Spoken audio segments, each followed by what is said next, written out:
Ika-23 Kabanata. Dinala si Jesus kay Pilato. Pagkatapos noon, tumayo silang lahat at dinala nila si Jesus kay Pilato. At sinabi nila ang mga paratang nila laban kay Jesus. Nahuli namin ang taong ito na sinusulsulan niya ang mga kababayan namin na maghimagsik. Ipinagbabawal niya ang pagbabayad ng buwis sa emperador. At sinasabi niyang siya raw ang Kristo, na isang hari. Tinanong siya ni Pilato, "Ikaw nga ba ang hari ng mga Hudyo?" Sumagot si Jesus, "Kayo na ang nagsasabi." Sinabi ni Pilato sa mga namamahalang pari at mga tao, "Wala akong nakitang kasalanan sa taong ito." Pero mapilit sila at sinabing, "Ginugulo niya ang mga tao sa buong Judea sa pamamagitan ng mga turo niya. Nagsimula siya sa Galilea at narito na siya ngayon sa Jerusalem." Dinala naman si Jesus kay Herodes. Nang marinig ito ni Pilato, itinanong niya kung taga Galilea si Jesus.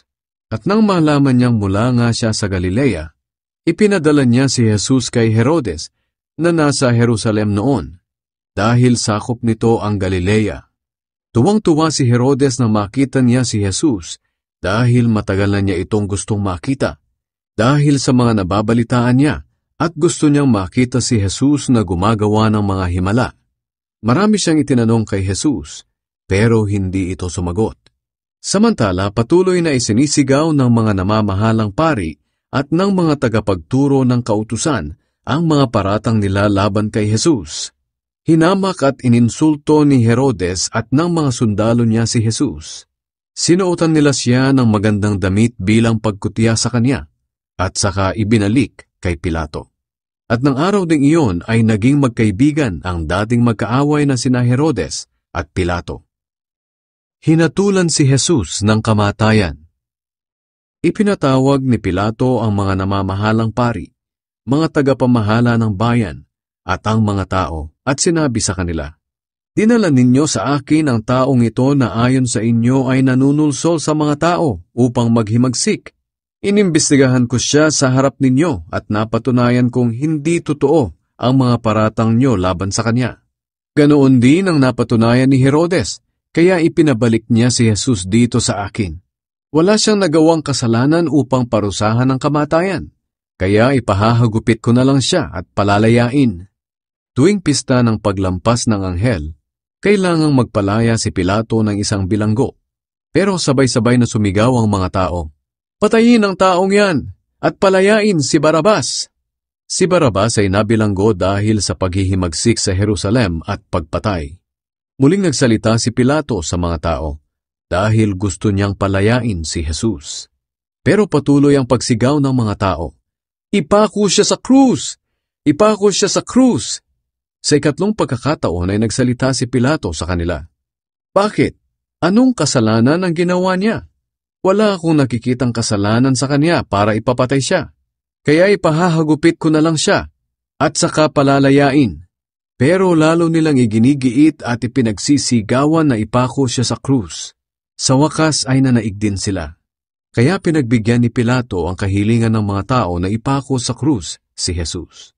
At ayon din sa kahilingan nila, pinalaya niya si Barabas na nabilanggo dahil sa paghihimagsik at pagpatay.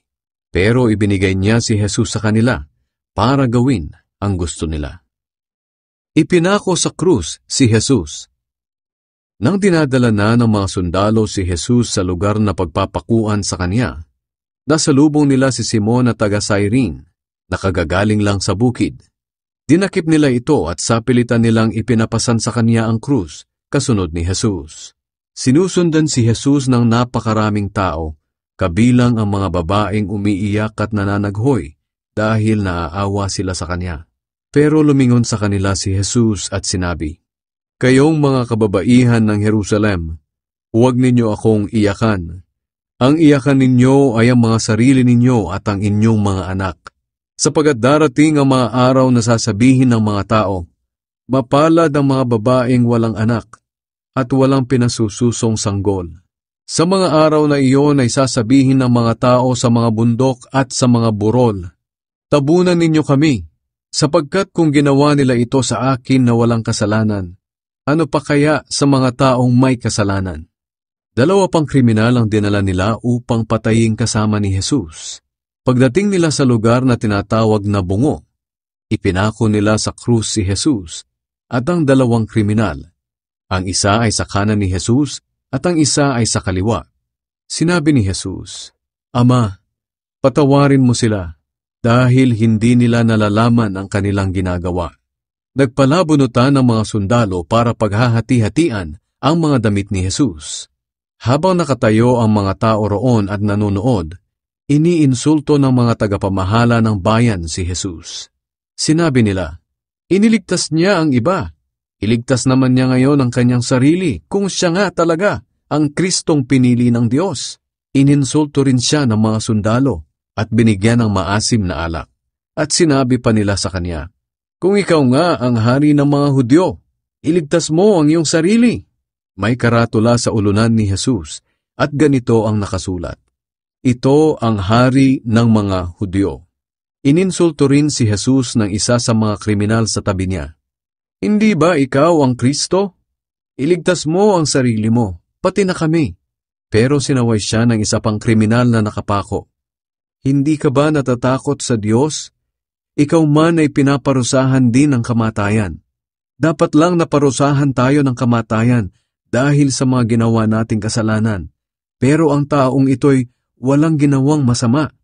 Pagkatapos ay sinabi niya, "Jesus, alalahanin niyo ako kapag naghahari na kayo." Sumagot si Jesus, "Sasabihin ko sa iyo ang totoo. Ngayon din ay makakasama kita sa paraiso." Ang pagkamatay ni Jesus. Nang mag-aalas 12 na ng tanghali, nawala ang liwanag ng araw at dumilim sa buong lupain sa loob ng 3 oras. At ang kurtina sa loob ng templo ay nahati mula sa itaas hanggang sa ibaba. Sumigaw ng malakas si Jesus, "Ama, ipinagkakatiwala ko sa inyo ang aking espiritu." At pagkasabi niya nito, nalagot ang kanyang hininga. Nang makita ng kapitan ng mga sundalo ang nangyari, pinuri niya ang Diyos at sinabi, "Totoo ngang walang kasalanan ng taong ito." Ang mga taong pumunta roon at nakasaksi sa lahat ng nangyari ay umuwi ng malungkot at dinadagukan ang kanilang mga dibdib. Sa di kalayuan ay nakatayo ang mga kaibigan ni Jesus, pati ang mga babaeng sumama sa kanya mula sa Galilea, at nakita rin nila ang lahat ng nangyari. Ang paglilibing kay Jesus. May isang lalaki na ang pangalan ay Jose. Siya ay taga-Arimatea na sakop ng Judea.